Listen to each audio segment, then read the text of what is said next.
Muy buenos días, mi nombre es Sabina Cristel Velázquez Cortés. Me encuentro cursando el 7º cuatrimestre de la licenciatura en Derecho en nuestra alma mater, Centro de Estudios Universitarios del Norte de Veracruz. Hoy me compete hablar acerca de la clínica victimológica que se nos imparte en la materia de criminología clínica por la catedrática Diana Lisset Nolasco Domínguez. Como punto de partida, entendemos que la clínica victimológica es un estudio individual y directo de la víctima de un delito.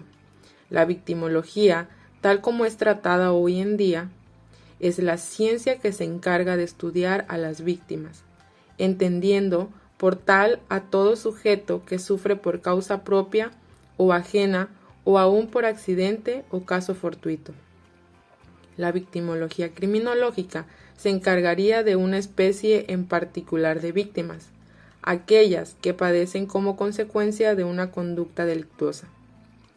Tema fundamental de la victimología moderna es el estudio y tratamiento de la víctima, considerado actualmente como un derecho de la persona ofendida por una conducta criminal. Utilizando el modelo clínico, desarrollaré el tema ofreciendo una explicación del esquema y de las características del personal que debe intervenir. Para continuar con el detalle de las técnicas utilizadas para el examen del sujeto victimizado y concluir con el diagnóstico, pronóstico y tratamiento victimal. El modelo clínico, como se ha mencionado, es un principio eminentemente médico, de aquí la terminología y el sistema. Fue tomado por la criminología en un intento de explicar la criminología individual, único en su conducta especial, irrepetible desde el punto de vista existencial. Aunque con peculiaridades propias, la victimología toma el modelo clínico para intentar entender a la víctima, a su conducta y al fenómeno victimal. Se busca entonces formular un diagnóstico, proponer un pronóstico y ejecutar un tratamiento, cuando así lo requiera, a la víctima concreta de una conducta antisocial. La clínica victimal es, por lo tanto, una rama aplicada del conocimiento. En ella se retroalimenta la teoría victimológica, ya que aporta la base teórica y recibe a cambio una valiosa cantidad de datos que sirve para fortalecer y enriquecer el saber y para comprobar o desechar hipótesis. La clínica es entonces aplicación al caso concreto. Identifica a la víctima como un sujeto único, como un sujeto singular, con su propia personalidad y problemática, diferente a las demás víctimas, con necesidades y motivaciones peculiares, y que por lo tanto debe ser estudiado y tratado de forma individualizada. El trabajo clínico tiene que ser interdisciplinario, en parte por la imposibilidad del victimólogo, en el caso de haberlo, de abarcar la cantidad de conocimientos como para lograr hacer el estudio integral del problema. La necesidad de la interdisciplina se hace patente al observar la gran diversidad de factores que intervienen en la producción del fenómeno victimal.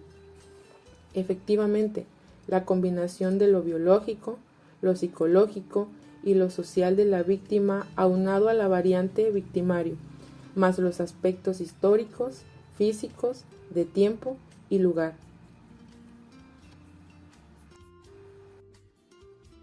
Antes de mencionar las diferentes técnicas utilizables para estudiar a la víctima, es necesario referirse al personal que debe desempeñar esta misión. Parece claro que no cualquier profesional tiene la vocación, las aptitudes y la capacidad para enfrentarse al problema victimal. No bastaría ser criminólogo, médico, psicólogo o sociólogo para hacer clínica victimal. Es indudable que, como regla general, debe ser personal femenino el que se ocupe de atender a las víctimas mujeres. Parece haber mayor comunicación, más confianza, menor temor ante personas del mismo sexo que frente a sujetos del sexo opuesto. Esto es relevante sobre todo en ciertos delitos, como abuso de autoridad, sexuales, maltrato en el hogar, etc. Cuidado especial debe tenerse al seleccionar y capacitar a los técnicos que se ocuparán de la atención de víctimas menores de edad, tratándose de niños, que ha dado mejor resultado al personal femenino que el masculino. En adolescentes puede funcionar la separación para ser atendido por personal del propio sexo. Una vez seleccionado el personal, debe capacitarse por tanto en el aspecto victimológico, teórico como el práctico, buscando el desarrollo de técnicas apropiadas para enfrentar el problema concreto. En la Declaración sobre Principios Fundamentales de Justicia relativos a las víctimas, se consagró este principio al quedar consignado en el artículo 16. Se capacitará al personal de policía, de justicia, de salud, de servicios sociales y demás personal interesado para informarlo de las necesidades de las víctimas y proporcionarle directrices para garantizar la ayuda apropiada y rápida. Es, pues, más urgente necesidad la selección y capacitación del personal encargado del quehacer victimológico. Es indudable que el modelo ideal para examinar a la víctima particular es el clínico. Esto parece no tener discusión. El problema se plantea en las víctimas colectivas y en la conveniencia de estudiar a todas las víctimas individuales. En los casos de víctimas colectivas, es claro que la técnica a desarrollar es diferente a la clínica. Pensemos en fraude a los consumidores, contaminación de ambiente, adulteración de alimentos, etc. En estos ejemplos solo se podrían atender clínicamente casos individuales, peculiarmente graves. En las víctimas individuales no es necesario el examen en la mayoría de los casos, en que se trata de delitos en que no hay relación ni contacto de personal entre víctima y victimario, tal como es el caso de los robos de poca monta en que no hay violencia, o aquellos de víctima indeterminada. Otro caso, este de imposibilidad fáctica de aplicación clínica, es aquel en el que la víctima no sobrevive al acto delictivo, como en el homicidio. Sin embargo, se han desarrollado técnicas de la llamada autopsia psicológica. Aquí es evidente que el estudio de la víctima es necesario, pero se hará con metodología diferente, reconstruyendo a base de datos indirectos. El problema de la obligatoriedad para la víctima de someterse a exámenes es digna de mención, pues puede plantear objeciones jurídicas y éticas importantes. Podría pensarse que es de mayor interés del ofendido el que se haga justicia y le sea reparado el daño, pero en ocasiones prefiere la impunidad del ofensor a ser sometido a exámenes que considera atentorios a su intimidad, o que le hacen perder tiempo, o que considera molestos o dolorosos. Es aquí donde debe intervenir el equipo técnico para convencer a la víctima de la necesidad del estudio y persuadirla de que es por su propio bien. El obligar a la víctima a supeditarse a los estudios puede ser violatorio de derechos y causa de sobrevictimización. Sin embargo, queda la duda en situaciones de delitos más graves en que es de interés público aclarar los hechos y en que la impunidad del malhechor afectaría al bien común.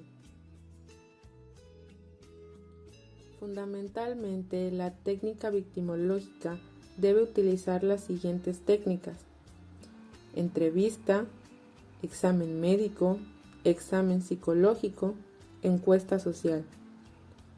La entrevista es un proceso de acción recíproca, en el cual el entrevistador entabla un conocimiento personal y directo con el entrevistado para obtener información relevante. La entrevista no es simplemente una conversación informal, sino que debe preparar, efectuar, redactar e interpretar. La preparación es recordar que se trata de una entrevista de opinión y de personalidad, en que se busca conocer opiniones, actitudes y rasgos de personalidad. Su aplicación. Toda entrevista tiene un inicio, un desarrollo y un fin. La forma de inicio es esencial, ya que debe despertar la confianza y establecer una relación. En el desarrollo debe tenerse especial cuidado en que la víctima entienda las preguntas y que dé una respuesta exacta. El final debe hacerse con naturalidad. Por lo general, la víctima, al encontrar quien la escuche, buscará explayarse, pues la entrevista cumple una función catártica. La redacción. Procurar hacer el reporte de inmediato, lo más apegado a las respuestas de la víctima y con las observaciones que se consideren pertinentes. Dentro de la interpretación, puede hacerse una interpretación provisional, en espera de los resultados de otros estudios para hacer la interpretación final. En el examen médico, en los delitos violentos y en los que afectan al sujeto en su salud o integridad personal, el primer profesional con el que tiene contacto la víctima es por lo general el médico. De aquí el especial cuidado en la selección y capacitación de estos profesionales, que deben ser médicos forenses y cuya responsabilidad es muy alta, pues pueden sobrevictimizar al ofendido si no lo tratan con el debido tacto, rapidez y diligencia. El examen psicológico. La intervención del psicólogo puede tener de por sí un valor terapéutico, pero esto no es regla, pues puede también producir una gran tensión en la víctima, actualizando y reviviendo sus temores y sentimientos de culpa. Para su estudio, el psicólogo utiliza generalmente la entrevista psicológica y aplica algunos test. Hay que tener cuidado de no ejecutar más pruebas de las necesarias y procurar entender solamente lo indispensable al sujeto, a menos que sea tangible, que se está beneficiando al mismo. De todas formas, si el psicólogo no va a ser el que se encargue del tratamiento, es preferible no iniciar una relación de corte terapéutico. La encuesta social. Las trabajadoras sociales, hablamos en femenino, pues lo general son mujeres, han demostrado su utilidad y eficacia en el campo criminológico y ahora en el victimológico. La entrevista social y el trabajo de campo son inapreciables para la clínica victimológica. En varios planes pilotos se está acostumbrado que sea la trabajadora social la que recibe en primera instancia a la víctima, básicamente para ponerla en contacto con la familia. El reporte de trabajo social debe darnos una idea clara de la posición socioeconómica de la víctima y sus necesidades de atención inmediata. Un error común en el reporte social es la tendencia a hacer interpretaciones psicológicas o criminológicas, invadiendo campos, lo que debe evitarse. Los estudios realizados deben desembocar en un diagnóstico particular para cada área y un diagnóstico general victimológico. El diagnóstico en la clínica médica se refiere al conocimiento de los síntomas y signos de las enfermedades, y más propiamente al hecho de determinar por los síntomas el carácter de una enfermedad. Tenemos el diagnóstico médico, que describe las lesiones y daños físicos causados por la victimización, el diagnóstico psicológico, que nos indica si el trauma de la victimización dejó secuelas en el psique, y el diagnóstico social, que nos indica cómo queda la víctima frente a su grupo social. Pero no podemos quedarnos en esto. No se trata del simple peritaje con fines de establecer la reparación del daño o calificar la gravedad del delito. Tenemos que dar un paso más, Debemos averiguar cuáles son los factores que favorecieron la victimización. Efectivamente, la víctima puede sufrir física, psíquica, social y económicamente como consecuencia de la ofensa, y se ha visto limitada en el ejercicio de sus derechos. Es importante conocer no solo la magnitud y naturaleza del daño, sino el papel que ha jugado la víctima en el mismo. Es decir, se debe averiguar si la víctima ha sido la causa o el pretexto de la infracción, si ésta es el resultado de un consenso o si se trata de una simple coincidencia. De vital importancia es conocer cómo capta la víctima su victimización, si se acerca a la realidad, minimiza los daños o se sobrevictimiza, considerando los perjuicios mayores de los que efectivamente son. También es significativo el descubrir si la víctima ha desarrollado sentimientos de culpa, atribuyéndose la responsabilidad en los sucesos. Por esto, debe comprenderse cuál es la relación de la víctima con su victimario, cómo lo percibe y cuáles son las expectativas a futuro. Dicho de otra forma, el diagnóstico victimológico debe llegar a descifrar la victimogénesis y la victimodinámica. La victimogénesis es el estudio del origen o principio de la victimización. Es poder descubrir de dónde nace el fenómeno, es describir los factores y causas que dieron como resultado el hecho victimal. La victimodinámica es la explicación de los procesos seguidos para llegar a la victimización. Es lo que el camino de la víctima. La importancia del diagnóstico es entonces extraordinaria. Nos sirve de base para la elaboración del pronóstico y para proponer el tratamiento.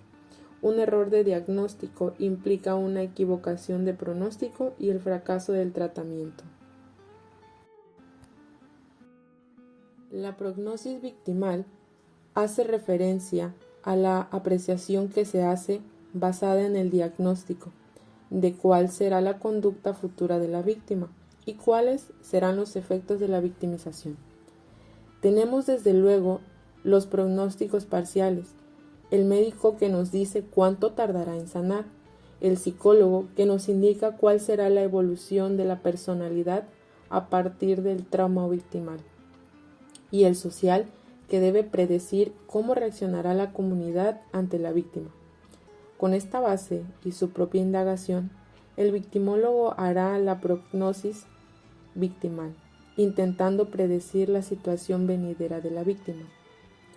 El pronóstico victimal tiene considerables connotaciones, no solo en la referente al tratamiento que recibirá la víctima, sino también respecto a las políticas de acción social, con el objeto de la prevención victimológica a nivel especial y general. En victimología han sido un gran aporte de encuestas sobre victimización y los estudios criminológicos de autodenuncia, los que nos dan un caudal de datos sobre las formas y frecuencias de victimización, la reincidencia victimal, etc. En resumen, podemos hacer prognosis en varias formas: intuitiva, sin base científica, dejándose guiar por los presentimientos; anamnésica, basándonos en la conducta de una persona para aplicarla a casos similares; clínica, tomando el diagnóstico de la víctima para deducir su futuro comportamiento; estadística, acumulando datos de casos diversos para tabularlos y calcular probabilidades. Este último método ha rendido los mejores resultados, ya que se puede hacer la indiferencia a partir de los casos conocidos, por medio de análisis científico. La importancia del pronóstico es muy grande, ya que permite prevenir la posible revictimización, no solo respecto a la acción sufrida por la víctima, sino también en lo referente a otras conductas victimizantes. Evitar los casos en que la víctima pueda convertirse en victimario. Puede suceder que la víctima en plan de venganza victimice a otras personas responsables, directos o no, de su propia victimización. Evitar los casos en los que los familiares o allegados a la víctima se conviertan ya sea en víctimas o victimarios, lo que implica extender los servicios victimológicos a estas personas. Para los efectos de pronósticos criminológicos, la probabilidad de reincidencia del ofensor depende en ciertos casos de la víctima. Así, el pronóstico victimológico es importante en el pronóstico criminológico. Sentar las bases para el tratamiento. El pronóstico deberá ir variando según el tratamiento tenga éxito o no. El tratamiento victimal tiene dos objetivos básicos: eliminar o disminuir los efectos de la victimización y evitar futuras victimizaciones. No siempre es posible dar tratamiento, no solo por la limitación de recursos materiales y humanos, sino porque no siempre la víctima acepta ser sometida al mismo. Y es que el tratamiento debe ser absolutamente voluntario. Sin la cooperación activa de la víctima es imposible lograr el éxito. Algunas víctimas prefieren el tratamiento privado con sus profesionales de confianza. Otras no se presentan por vergüenza o porque el tratamiento les hace revivir el trauma en forma dolorosa. Existe quien no considera necesitar tratamiento. Efectivamente, no toda víctima necesita tratamiento, sobre todo en ocasión de delitos leves. En otros casos, la personalidad es lo suficiente fuerte para rehacerse después del trauma inicial. El tratamiento médico se da siempre en casos de urgencia. Es lógico que no se puede posponer. Lo primordial es impartir los primeros auxilios a la persona que llega físicamente dañada. Posteriormente, de acuerdo al pronóstico, se canaliza a los especialistas o se da de alta. El tratamiento psicológico va dirigido inicialmente a disminuir la ansiedad y angustia que siguen el trauma victimal. Posteriormente se debe tener especial atención en atenuar los sentimientos de culpa, para después reordenar, reestructurar la personalidad y reducir los sentimientos de venganza, que por lo general toman forma de una segunda etapa. El tratamiento social intenta reintegrar a la víctima a su comunidad, buscando la justificación de las faltas al trabajo o escuela, apoyando el cobro de seguros, trabajando en el seno del hogar, consiguiendo trabajo, etc. Parte de la labor victimológica consiste en enseñar a la víctima técnicas de prevención para evitar su reincidencia y en ocasiones proporcionarle los medios para impedir nuevas victimizaciones. Así, se puede poner a la víctima en contacto con grupos anónimos, alcohólicos, drogadictos, mujeres golpeadas o violadas. También se puede buscar hogar sustituto o cambio de domicilio o aún darle protección policíaca. El tratamiento en sí es ya una forma de justicia, pero no puede basarse en la justicia de negar a la víctima sus derechos procesales, marginándola, no dándole acceso al procedimiento penal, no considerándola parte, no concediéndole acciones en caso de no ejercicio de la acción penal o de absolución del presunto delincuente, o lo que es peor, maltratándola, cuestionando su actuación, exhibiéndola públicamente, etc. En el caso de las víctimas colectivas, la situación de terapia es más complicada. En casos graves, alimentos descompuestos, contaminación ambiental, terrorismo, etc., se necesita un plan general de emergencia que siga los patrones expuestos y una atención individualizada. Lo más importante en estos casos de víctima colectiva es consciente a la comunidad del peligro que corre, para que pueda tomar las medidas de prevención y así evitar nuevas victimizaciones. El trastorno por estrés postraumático es la aparición de síntomas característicos que siguen la posición de un acontecimiento estresante y traumático, que ha representado un peligro real para la vida, o integridad física, o una amenaza seria para los seres queridos. Entre los acontecimientos que se encuentran con mayor frecuencia están los hechos de guerra, los accidentes graves y el ser víctima de un delito principalmente, cuando es violento, como agresión sexual y física, asaltos, robos, secuestro, tortura, terrorismo, toma de rehenes, etc. Si la persona ha estado expuesta a un acontecimiento traumático en el que ha existido, la persona ha experimentado, presenciado o le ha explicado uno o más acontecimientos caracterizados por muerte o amenazas para su integridad física o la de los demás. La persona ha respondido con un temor, una desesperanza o una intensificación de horrores intensos. El acontecimiento traumático es reexperimentado persistentemente a través de una o más de las siguientes formas. Como primer punto, recuerdos del acontecimiento, que provocan malestar y en los que incluyen imágenes, pensamientos o percepciones. Sueños de carácter recurrente sobre el acontecimiento que producen malestar. El individuo actúa o tiene la sensación de que el acontecimiento traumático está incurriendo o ocurriendo nuevamente, reviviendo experiencias, ilusiones, alucinaciones y episodios disociativos. Malestar psicológico intenso al exponerse a estímulos internos o externos que simbolizan o recuerdan un aspecto de acontecimiento traumático. Evitación persistente de estímulos asociados al trauma y embotamiento de la reactividad general del individuo. Tal y como se indica, esfuerzos para evitar pensamientos, sentimientos o conversaciones sobre el suceso traumático. Esfuerzos para evitar actividades, lugares o personas que motivan recuerdos del trauma. Incapacidad para recordar un aspecto importante del trauma. Reducción acusada del interés o de la participación en actividades significativas. Sensación de desapego o enajenación frente a los demás.